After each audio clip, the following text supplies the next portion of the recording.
salt pans were established here a long time ago, and fishing was the main staple business. There was also a harbour here, as you might expect, and then to which was added the new harbour at Port Seaton in 1591.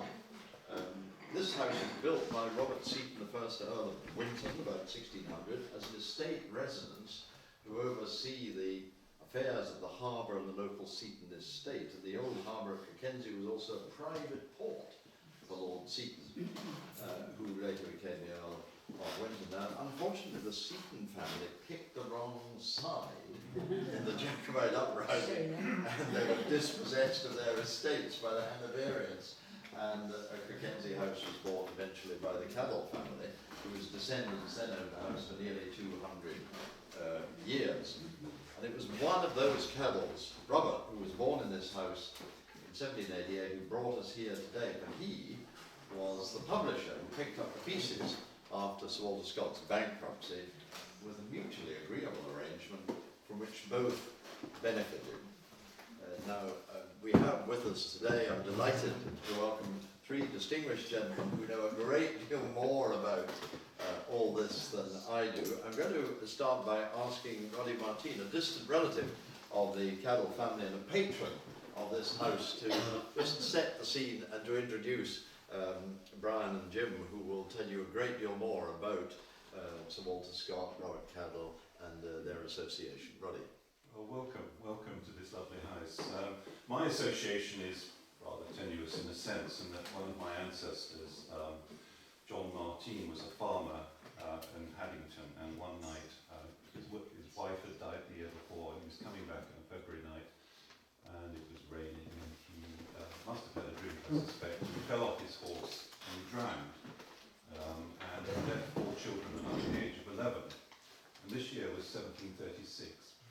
And the 4 children were taken in by their Ainsley and Cadell uncles. And William and not the same Robert Cadell were in fact the looked after them. And I like to think of my 8-year-old ancestor coming to this house as a boy. I don't know that he actually lived here. William Cadell rented, I think, Cockenzie to begin with, but bought it in 1736. And they lived here as a family until the 1954 or 5, I think it is. And so that is my association here. Cockenzie's been taken over by a group of rather wonderful people who live locally here and are trying to make it work as a commercial enterprise to save it. And they've done some wonderful things, as you'll see. They've got a restaurant here, there are holiday cottages. These 2 gentlemen here, Bryan and Jim, are far more knowledgeable in what they're doing here than I am, so I'm actually going to call upon them to give you a little talk, and I don't know which one of you want to come on first. Brian's going first. Bryan, okay, well, thank you for coming here, and it's lovely to see you. And the association with Scott, obviously, who stayed in this house. There's in the diaries, which are in the National Library, there are references to having breakfast here with Mrs. Cadell. So it's, I always love the idea of walking in footsteps where someone has walked before. So when you walk around these rooms, Walter Scott and Turner were here too. And just to sort of to finish off, the paintings on the wall here are by Andrew Bryan, who about 15 years ago published a book, and he went in the footsteps, it's a little pretentious I think, but he went in the footsteps of Turner to illustrate a lot of the pictures that Turner did to illustrate Scott. And he will be here later on, so if anyone wants to ask him about these things, he's very happy to talk about it. Anyway, Bryan. Yeah, fine, thank you. I'll sit down. Well, I'm one of the trustees of the charity that now runs Cockenzie House. We now have a 25-year lease from the owners, and we're running it as a commercial and a social enterprise. And I'm going to tell you a bit about the general history of the house and the families who have lived here.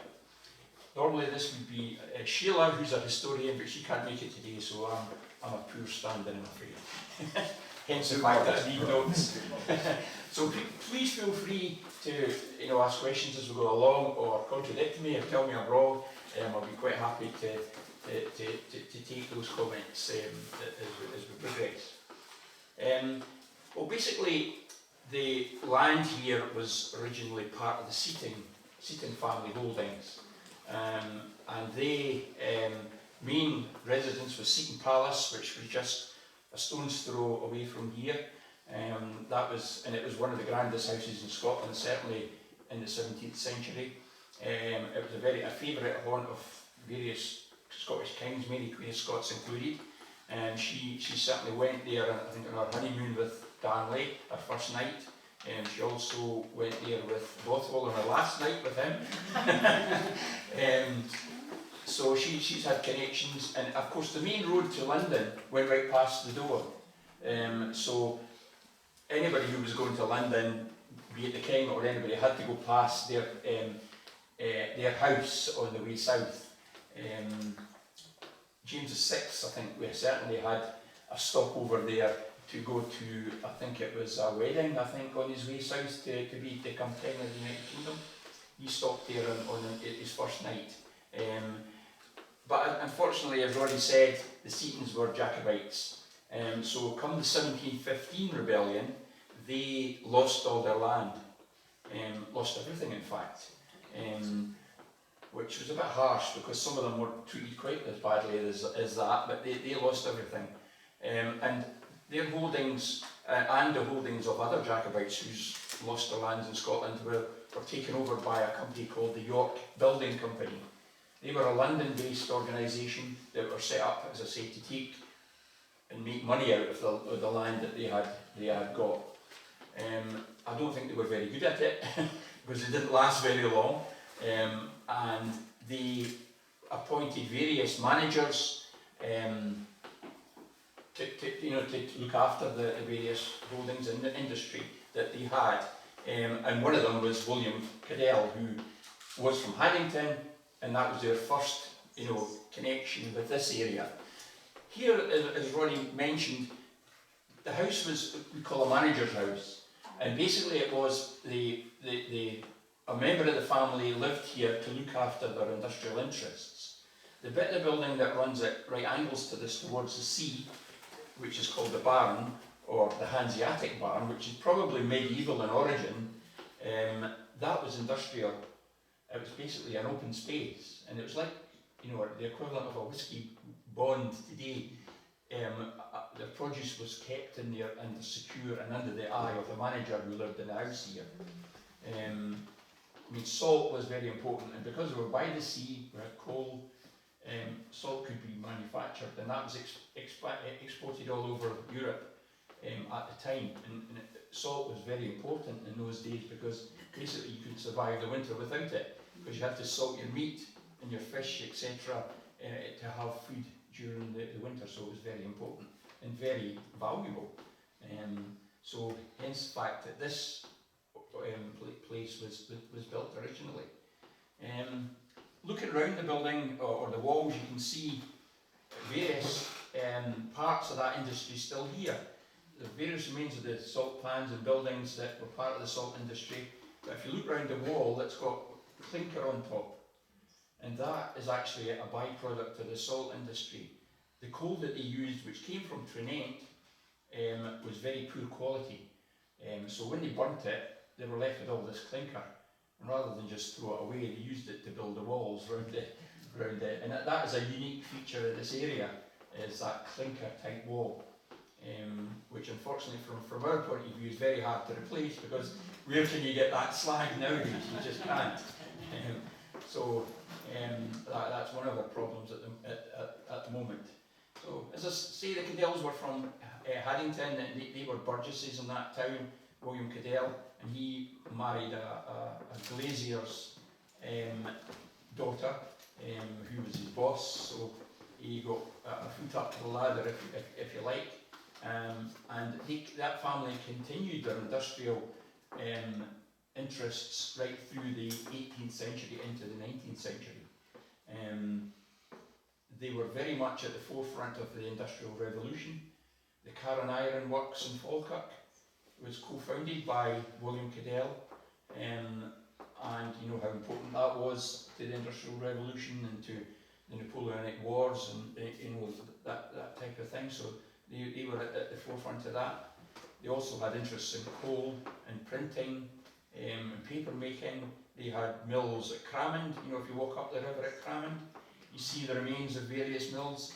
Well, they had interests in those mills too.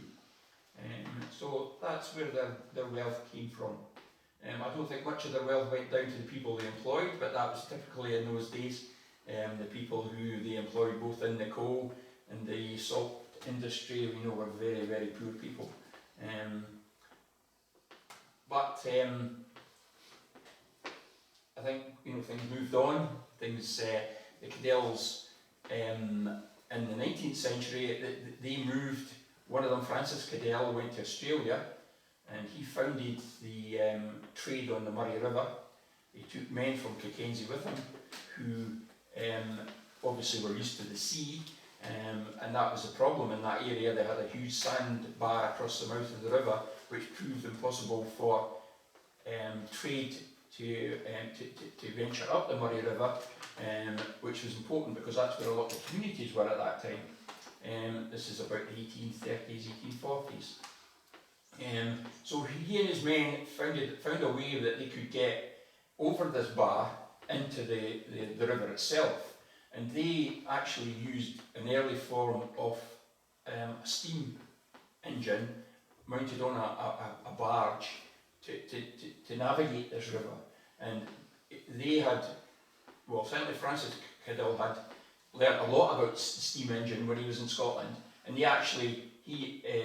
imported to Australia a flat pack steam engine, if you like, to be reassembled in Australia, to be mounted on his boats to navigate this river, which proved highly successful. But he was a bit of a rogue, shall we say. He did various things that got him into trouble with the authorities in Australia. He then went to New Zealand to try and do a similar thing there, and got involved in the Maori Wars that were there. And he was eventually murdered by his cook for non-payment of wages. And his body seems to have been thrown over into the Pacific Ocean somewhere, so he's long gone, but he seems to have been a character. Obviously, Robert Cadell was a publisher, and you'll hear more about his connections with Sir Walter Scott from Jim. The last male Cadell to live here, he won the VC in the Indian Mutiny. He saved, I think a gun battery had been overrun and some men were injured, and he went back and got the injured men out, and for that he was given the VC. And he lived here until the beginning of the 20th century, when this branch of the family more or less died out. It was left with women, and none of whom married. So when they died, that branch of the family here died out with them. Although another branch of the family, who the colourist is part of, they live in Linlithgow, and they had split at some stage in the past and gone to the west of Edinburgh rather than the east, and they're still going strong. They still live near Linlithgow. What's the name of the place they live? The Grange, is it? The Grange. The Grange, yes. The Grange in Linlithgow is their house, and they have a lot of paintings and archive stuff relating to this branch of the family too. And some of our members have been there to visit it. So that's the Cadells, is a famous name in this area. Some of the streets around here are still named after them, and in the main they're still well respected as a name in the area. There were various monuments in the church. The guy who won the VC, he was the chairman of the first golf club in the area, so his name's in Thorntree at the pub along the road, where all the people are named from him onwards. Another Cadell, he if you look in the stair, you'll see a number of photographs, Victorian photographs down the stair, and he was involved in the early photography. And how these photographs came to light was in the 1970s, the people who lived here at that time in Murgatroyds were doing a little bit of work they lifted some floorboards, and lo and behold, under the floorboards were all these glass plates, all wrapped up.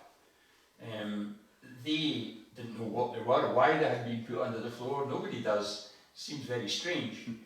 But they put them in a box and thought nothing of them until we took over, and they passed them over to us a couple of years ago. One of our members, Sheila, she's restored them best she can, cleaned them up, and managed to get prints from these glass negatives. And that's what some of them, I mean, there's over 100, but some of them you see going down the stair there.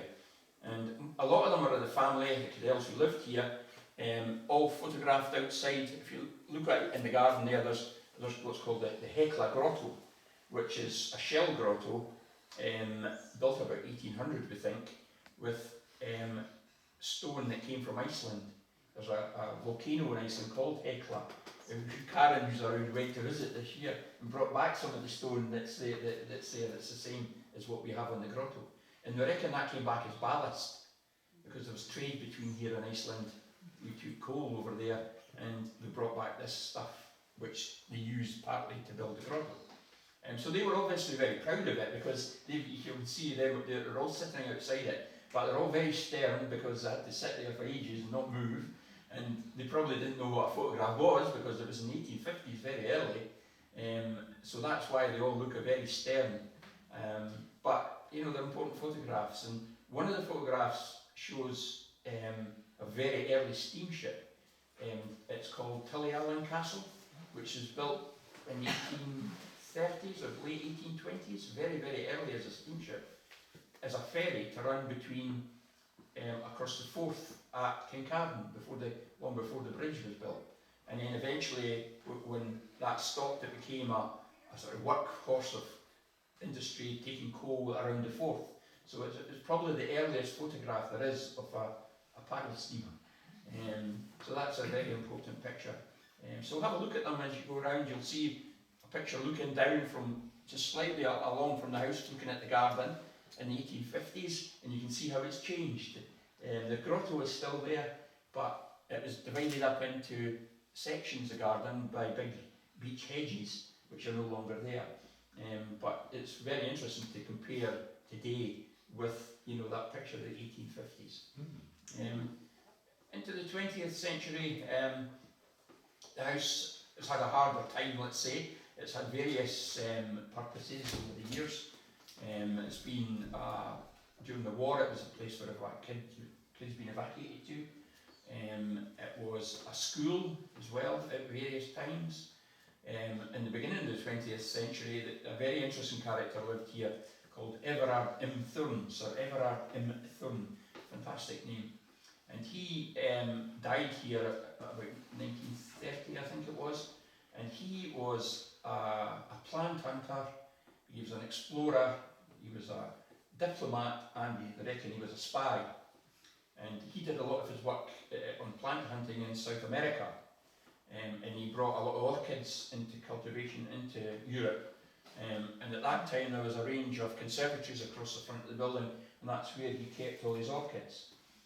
His wife was a beautiful painter. She did all these watercolours of his various discoveries in the plant field, and all that work is held in Kew.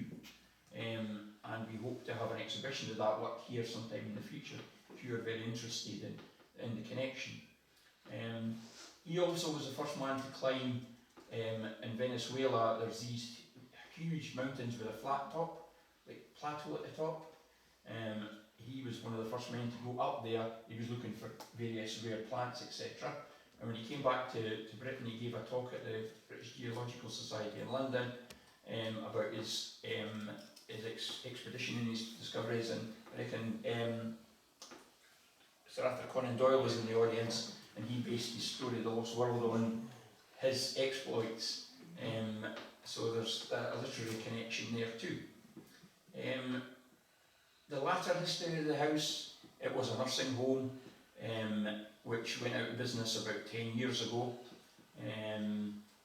Basically, in the modern nursing home world, it's very difficult to have a conversion of an old house into a modern nursery. It's a nursing home. It has to be modern now to meet all the new laws and regulations, and they could not really convert this to that purpose, so it closed. The family who did that still own the place, and that's who we lease the building from at the moment. And you know, as has been mentioned before, we have all these activities going on to try and, you know, generate income to pay all the, being the treasurer, this is why I'm saying that, to pay all the overheads, etc., that an organisation like this has. So that's a sort of potted history of the house. I'm sure Miss Sheila would have said a lot more than me. So any questions that you'd like? Yeah, it has a fascinating history. Not just architecturally, but you know, the people who lived here, which is, you know, what, you know, I suppose we're interested in is the people who lived here and the people who were employed here. Because obviously all the local families, and there's lots of local families who've been here for generations, you know, and they've got a connection to the house and worked in the house or near the house. Roddy mentioned the harbours, but the original harbour, and probably in the Seaton's time, is not the harbours that are here now, or even in that location, but is what we call the boat shore, which if you just look out that window down towards the sea, there's a natural bay that's surrounded by rock, and that was the original harbour. We actually have a photograph for that set of photographs from the 1850s, and it was much deeper, much bigger in those days. It's silted up, I think, since then. So it was much more of a sort of natural harbour, and that's go back to medieval times. That was the main harbour for this area, and it was still used up until the 1960s by fishermen when there were a huge storm washed all their boats away, and they never ever came back to it. And that's why the other two harbours are still going strong at the moment. Well, thank you very much, Bryan. I think we'll hold questions until after Jim has spoken, and then we'll open it up for general discussion. So thank you very much.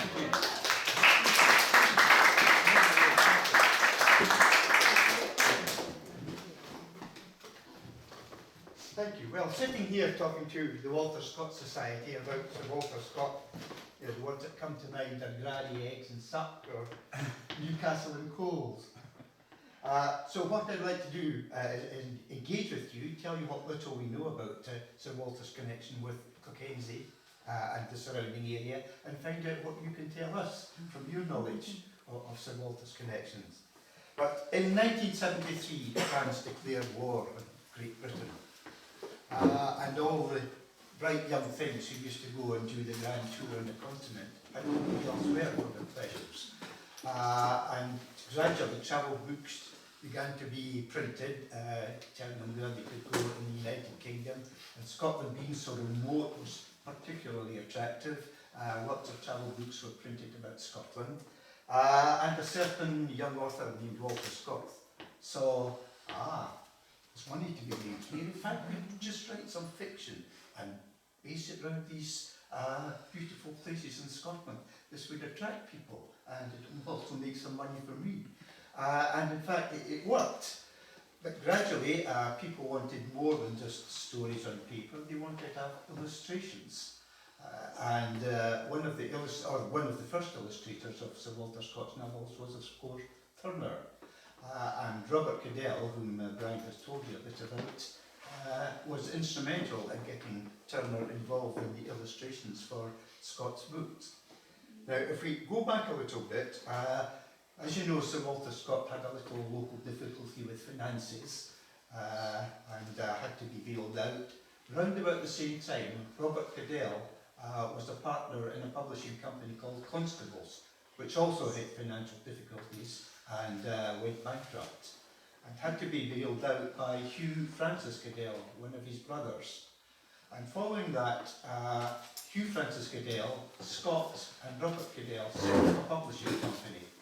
Now, because Robert was still an undischarged bankrupt, he couldn't take any part in the running of the company. He was the man behind the scenes, but he had a keen eye, like Sir Walter Scott, for the main chance, and he saw the opportunities that lay in Scott's novel. And he went about really getting the copyright for all Scott's novels. Eventually, he had the copyright for most of them.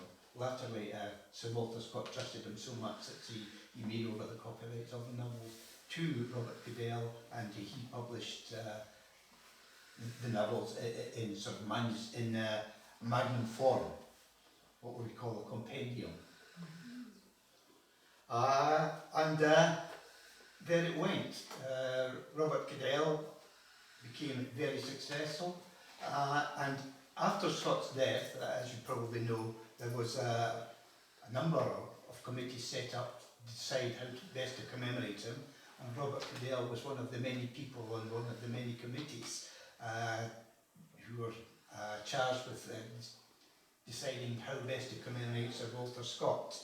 Now, Robert Cadell's idea was to have an obelisk, and as you know, that was not the design that was eventually chosen. Cadell lobbied quite strenuously against the design that was eventually chosen, and made himself actually quite unpopular. Yeah, he lived out his life, ended up a fairly rich man, and there is the connection with Sir Walter Scott. We know that he had a house along the road in Preston Pans, just the other side of the power station there, and he used to come down to Preston Pans to take the waters. We know that he did come to Cockenzie House, and he had a lunch of fish prepared by Mrs. Cadell. And we also know that Turner came to Cockenzie House as well, and had a meal here, and then they took a walk up the road there towards Trement, from which Turner sketched the area down here round about the Forth. So we've got these literary connections with the house. Much of the information about this has come from Robert Cadell's diaries, because he maintained extensive diaries throughout his life, and they are now contained in the National Library of Scotland.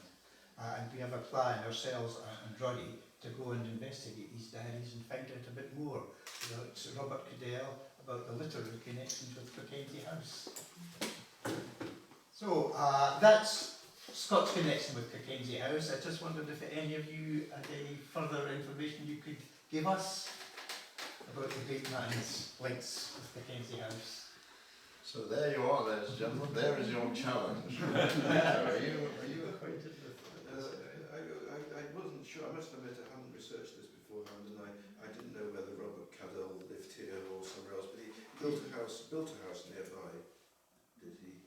No, he lived in this one. Robert lived here. Robert. Yes. Yeah.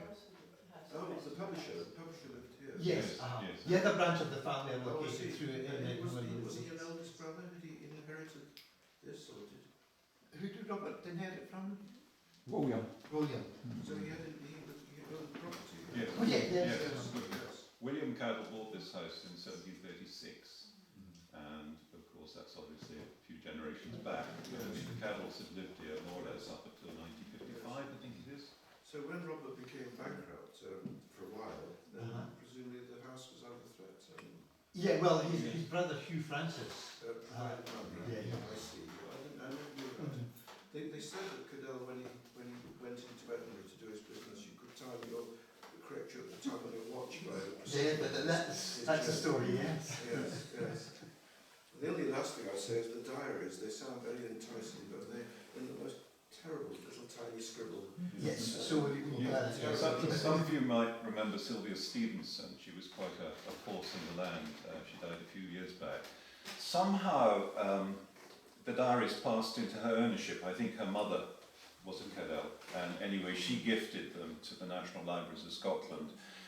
There are quite a lot of them, I might say, and we've been talking about going to look at them for the last year. We haven't actually got in there and done it yet, but that's a project that we do have in mind. And I'm also saying, because of my connections with Berlin, the publishers, etc., I think it might be a very nice book if we can get it all together. So you might be interested in that when we come to do it. Interested in if you did try that project. There was a research grant to transcribe them, but sadly he gave up. I was told that. Yes. Certainly, eventually, once Roddy and Sheila have had a look at these diaries, it was my intention to ask them back to. Well, Sheila's the force in the land, I might say, with this, because she's very much devoted herself to doing all this. So, and on the other hand, it's so interesting that we all want to get involved. So that's a treat in store. Sir Walter Scott also mentions the house in his own diaries. We had I think he was Swedish or Finnish, lady who had a studio here for a short time, and she did some research, and she found mentions that if he had both as a child and as an adult coming to Cockenzie House to visit, and how he liked coming here, enjoyed the atmosphere and the food, etc. So he actually mentions the place in his own diaries, which I don't know how readily available they are. The other You thing know? you- sorry. Yes, I was just going to say, looking at Lockhart's biography, there is a mention, of course, of the adult Scott coming here by 1830, but no mention of the fact they'd been as a younger person. Yeah, well, it's certainly, she called it Sir Walter Scott's diaries, but whether that's, may have been some, Lockhart or whatever, I don't know, but she certainly said it was his diary, and there was entries from as a child coming here. You mentioned somebody who built a house at Preston Pans. I didn't. No, Sir Walter Scott had a house in Preston Pans. Oh, he did. He used to come down from Edinburgh and take the waters. Yeah. Is there anything left at all of Seaton House on the main road? Only the Yes. walls. The walls that are around the existing Seaton House, which was built by Robert Adam, are part of the original Seaton Palace. Seaton Palace. Yes. Is that just up? Yes, you know where Seaton Culligate Church is? Not really. No. You know where the dual carriageway that goes, Yes. that's been there forever, that leads Yes, into the Long Nidri? Well, at the start, at this end of that, there's a church that's, is owned by Historic Scotland. Yes. Yes. And that was their family church in the sort of 14th and 15th, 16th century. Wealthy people, instead of putting their money into monasteries, which had kind of gone into decline, they built these small Culligate churches or collegiate churches, really for the family to worship in and to be buried in. And there's lots of, like Roslin Chapel is the same, and that is still there. And the palace was part of that, but after it was, after the 1715 rebellion, it went into a ruined estate, and it was purchased by an Alexander Mackenzie, who was a publisher and a lawyer, and he demolished the palace, and he got Robert Adam to design the existing house which is absolutely beautiful. It's a beautiful house, in the castellated style it is, which towards the end of the 18th century became very popular. Culzean Castle is the same. It's the same. It's like a smaller version of Culzean Castle, and again, it's privately owned and has been ever since. Thank you very much. Yeah. So is it right by the collegiate church? You don't actually, because of the trees, you don't really see it so well from from any vantage point. You're actually best to go down to the north side, towards the sea. And there's a path that leads up, and you can actually see the house looking towards the sea. But to look from the road, it's always hidden. But it is actually by where the church is. Yes. Yeah. Yes. The best view, if you want to see it from that side, you have to stop at the gates and look up the drive. Mm-hmm. Yeah, I'm just trying to locate it because I saw the church on the map. It's a pretty spectacular house. Yes. You might remember the Stevensons who had Prestonfield House. William Stevenson.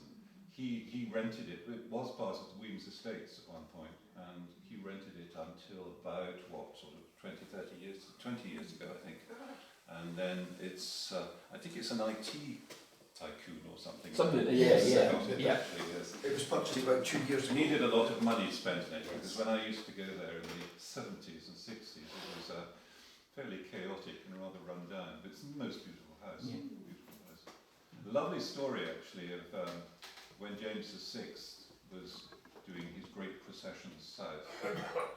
The old Earl of Winton was sitting on the walls, and James stopped to pay homage to his mother's great friend. It's rather touching account of at the early part of his journey, which referring to when he was going down to become King of England. So it's a great part of the world to live in. No longer referred to as a palace. No, well, I think the thing is that if it's a palace, it's like Dalkeith. You've got to have. It's not the same house that was stayed in by royalty. They've got to spend the night there. I think I'm right in saying this, isn't it? Bishops and palaces, I'm not quite sure what the criteria. Yes. Either bishops and royalty or... That's right, yes. There's a famous, well, it's not really very famous, although it should be. It's Charles I commissioned a Dutch artist to do paintings of the landscape of Scotland. I think so he could have them down the south and reminisce, if you like. And so there's two, I think, that I know survive. One of them is of Falkland Palace, and the other one is of Seton Palace. And these were done in the 1630s, and I think they're considered to be the earliest examples of, you know, an illustration of the Scottish landscape. And the one that shows Seton Palace is in the National Portrait Gallery. Not being a portrait, it's not given very much precedence as far as but it's a very interesting photograph, and it shows this area from the ridge where Trinent is, showing you the church and the palace, Cockenzie. You can just make out what a building on the site of this house, and towards Prestonpans. So it gives you that panorama, looking over the Forth and looking over to Fife, which is still, you know, quite a nice view at today. So you're up next in the National Portrait Gallery. Have a look for that painting, because it's very interesting.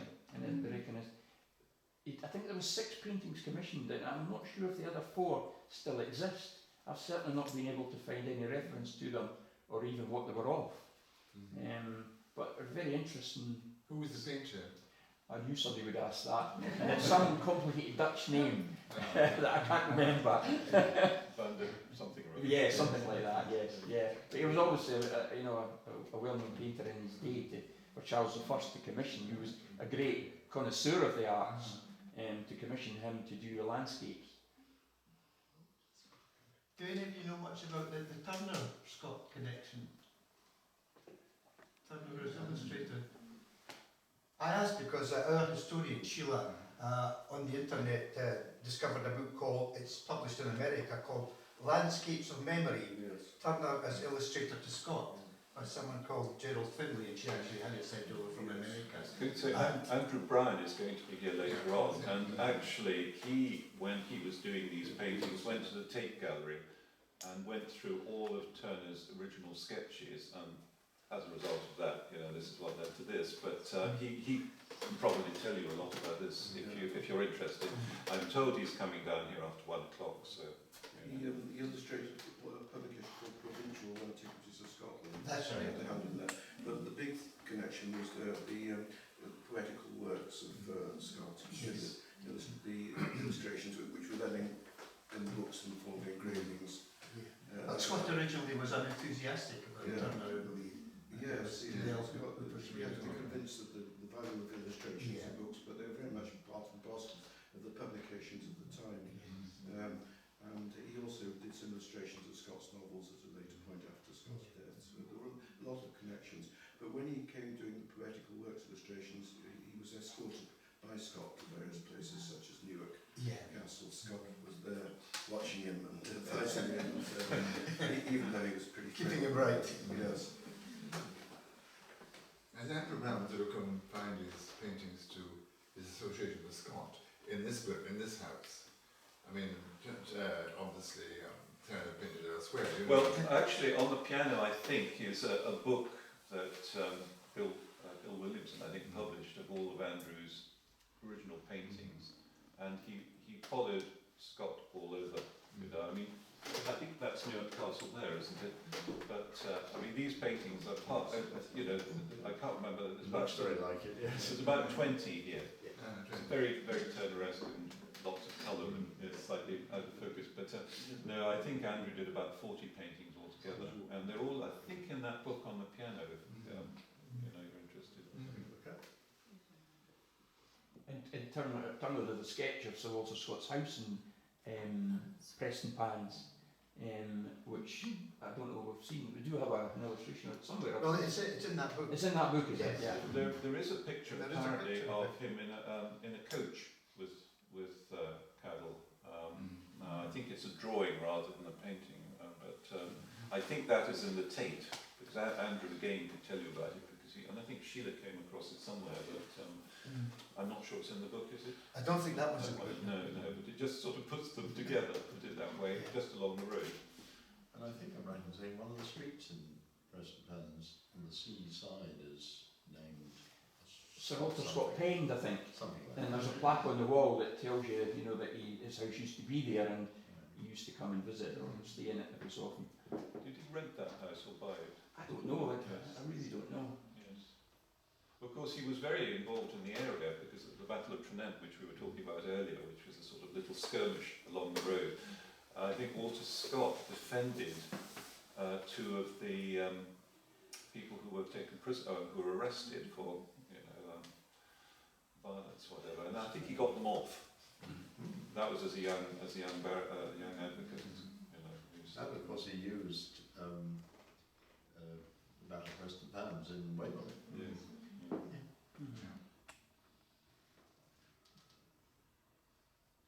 Have you any other observations, questions, pieces of information that would be helpful? So what's rather charming is that every year the English surrender to the Jacobites took place in the garden here, and every year they have a reenactment with Aaron Johnson as Alan Breck reenactment. Alan Drake Regiment. Regiment, that's Yes. right. And it's actually a rather nice thing to do because they have a little battle in the garden. And you have cannon. With real cannons, yes. I still haven't worked out when the house was actually built, and it obviously was extended at various times, I should think. This part of the house was originally built in the 1680s. 1680, yeah. And it was a long, narrow building. And all the front rooms here were all connected. There was no corridor as such. You didn't have a corridor in those days. And the Victorians built a corridor on the back and built these, what we call tenements, 2 tenements out the back to extend it in depth. But the front part here is 17th century. Although if you look at it, it's very strange that how it's designed, because the chimneys on elevation are not on the gables as normally they are. They're actually, you know, set in towards the house. Like New Hales is similar. And basically, you know, like New Hales, the chimneys, if you imagine on the roof line, were the extent of the original house. And the 2 wings either side were added on. And it kind of looks like that here too. The 2 end parts may have been added on in the 1680s because the fireplaces that are that date that still remain. But the original part of the house here, which would have been more tower shaped, may be a lot older. Yes. But until we get all the sort of poor rough castanets on the front stripped off, and you can actually see a bit of the structure of the building, it's going to be difficult to tell, you know, just when it was actually built and how it was built. And who built it? And who built it? Yes, that's very true. It's so like New Hales. Yes. One was the same architect. Yeah, well, that was Smith, wasn't it? Yes, Smith, yes, definitely, yeah. yeah. It could have been because it was roughly the same That's sort of so time. similar. Yes, yes. Can I get But the walls that would have, in my plan, had been the original gables, you know, are very thick. They're far too thick to be internal walls, you know, of a house that's this length. So something's happened, you know, in the past to change it dramatically. Improvements. Well, yes, the centre corridor must have been an improvement. Interestingly, the house is proving very popular with paranormal societies. We've had, you know, about half a dozen of them. Yeah. We've actually got a certificate from one to say we're haunted. Where are you? Well, No, I think no. If you want it to be, it is. There's a difference between being haunted and having spirits around you. I've written 2 books on the subject, which probably none of you have read, but the theory is that they're all around you anyway, and they're benign, so don't worry about them, they're not frightening. And these people are deadly serious, they're not like cranks in any way. Yeah. And they've got all the equipment, all the electric and televisions and cameras and sound things that they've all set up all around the place. And, so it's quite sophisticated. Why is it called Cockenzie? it's of the Gaelic name for the harbour of Kenneth. Well, I know that, but it's interesting, there were Mackenzies who lived here. Mackenzie's. Yes. I don't think that's a I connection thought with you the mentioned them. I thought you mentioned people. No, that was Seaton Palace. Mackenzie, Alexander Mackenzie, Yes. he purchased Seaton Well, Palace. they had a connection, Mackenzies, with this area. Yes, with this Which area. would give the, I'm interested in. The local pronunciation is Cockenzie. Cockenzie, yeah. And they reckon that Saint Kenneth, he said, wasn't it? He came into the boat shore, you know, in the dark ages, as it were, and set up his little sort of community here at that time. So that's where the name comes from. We just walked down to the harbour here, and it's difficult to understand today how it could have been a harbour because there are those huge rocks, that huge rock formation out by the water. Well, there is an opening. There's an actual opening. I suppose we didn't walk far Yeah, enough probably. to actually So see those that. rocks come round like a So they horseshoe form shape. like a natural Yes. barrier. Yes, really. do, yes. Also remember that It's low Aberlady, tide, sorry. Aberlady, I was going to say Aberlady was the main port for Edinburgh, apart from Leith, but you know, that completely silted up. So what you see now is a completely different landscape. And of course, similarly, I suppose here, an awful lot of things. Well, the pictures we have of that in the 19th century show it was much deeper. Yes. It Yes. silted up considerably. Yeah. Can I ask another question? Is the power station decommissioned now? Yes. And I did read somewhere that a new port is being considered to take cruise ships here at Seaton. Did I dream that? No, you didn't do that. Yes. Prior to that, there was the Scottish executive had a scheme to build a huge energy park, they called it, next to us, on the site of the power station, and all the land round about it. And this was to, and in fact, we're going to reclaim almost the whole blooming Forth, I think, at one stage, so that these ships could come in and take these huge offshore wind turbines out to sea. It didn't really say if they would be manufactured there or whether they were going to be serviced, because they're constantly breaking down. So they need, you know, a lot of servicing. So this was their idea, and the local people didn't want that because it's something ginormous. It's huge, and they were going to have massive lights, and it was going to be, you know, working 24/7, and the huge industrial scheme. Anyway, there was an organisation got together of local people called the Coastal Regeneration Alliance, the CRA, who are still going, and they got petitions and they got, you know, arguments against the legality of the whole thing and how it had been forced upon the people, and they proved to be successful. The Scottish Executive dropped it. But since then, a group of businessmen from Edinburgh have got together to present a new scheme whereby they would have a ferry terminal. You know, so all these big cruise liners that you see coming into the Forth, they can't actually dock anywhere because they're too big to go into Leith. So anybody who comes to Edinburgh has to get in small boats and be ferried across. So they seem to think that if they had a large port for these cruise liners, it would generate a lot more income and a lot more these boats would come into the Forth. But that's a long, long way off. If it ever happens. And the crazy thing, everybody seems to assume that it's deep water out there, but it's not.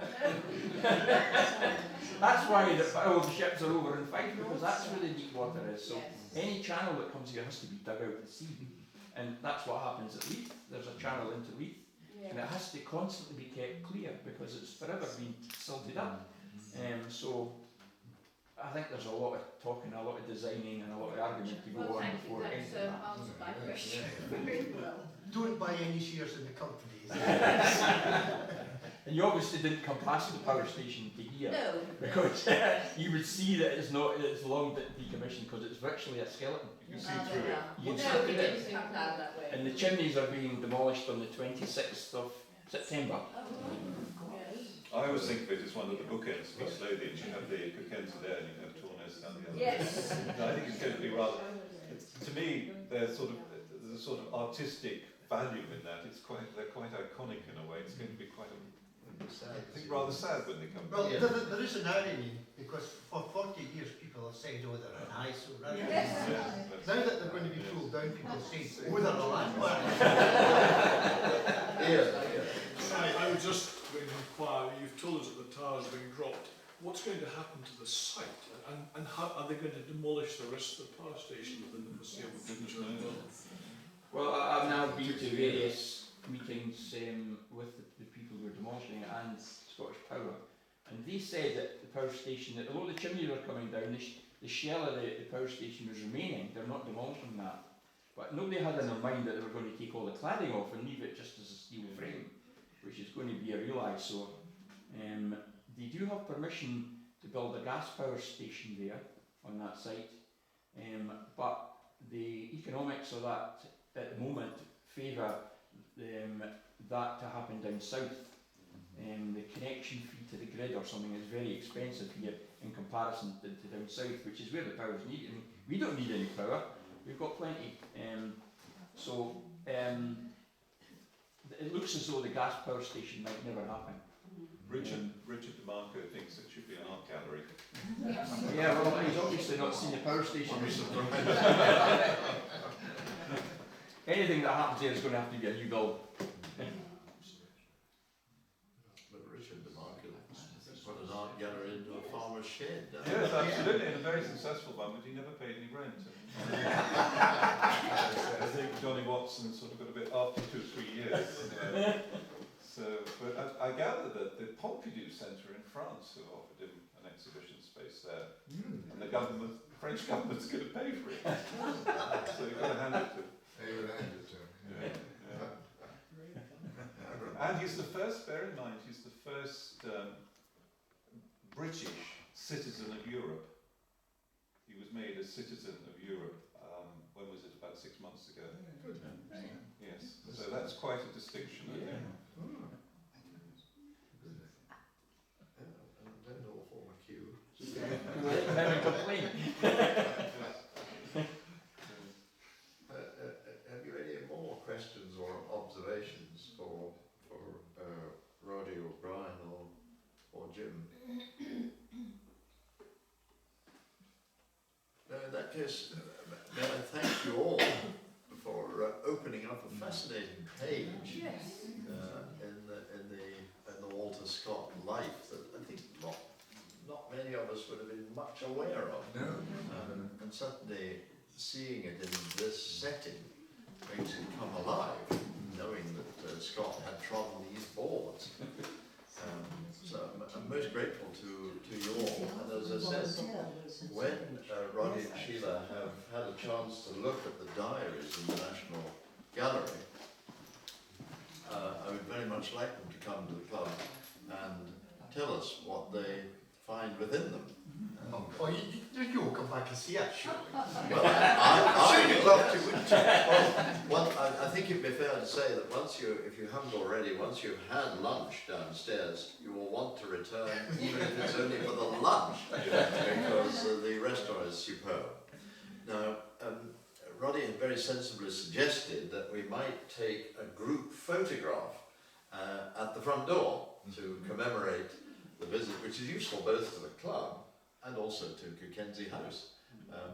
So if you would be kind enough to make your way down to the front door, I think you came up by lift, so you go back down the same way. If you go down to the first floor, join then us you there. can And we'll take a photograph to remember our visit here.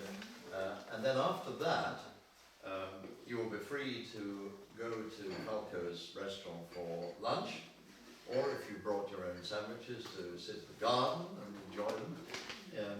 The grounds are there to be enjoyed, to be strolled around. Jim, Bryan, Roddy, Marietta, Karen are all here today to explain anything. I mean, round the back of the Lower Conservatory is Captain Cadell's canoe still there.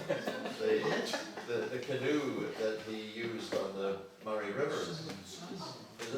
No, to be fair, it's a It's a replica, yes, it is a replica of it, but it gives you an idea of craft that he was using. And you can just stroll around the gardens, have a look at the folly, have a look at the walls. The walls are extraordinary. They're quite unlike the walls anywhere else. They are, With a yes. finger on them. Yeah. So it's a fascinating place, I think. I've been here several times. You may not have seen me every time, but I have, and I intend to come back again further. Now, after the photograph, I'm afraid I shall have to leave you to dash away to present the Abbotsford Arrow, which is an archery competition which is being shot for at Abbotsford as we speak. But please enjoy the rest of your afternoon here. I think the taxi is due at 3:15. I can bring it forward if necessary. Right. And those of you who come by car can obviously make your own way in your own time. But thank you all very much indeed for coming. We have decided, because of a very poor response, to cancel the September meeting. And so I think our next meeting will be our joint meeting with Edinburgh University in the Advocates Library, when, I can't remember her name now, Professor... Caroline McCracken-Flesher. Yes, so she will be coming to talk to us then, and then we have one more lecture after that from Dermot in November, and I look forward to seeing you at those. So thank you all very much, and I will see you downstairs at the front door. Thank you.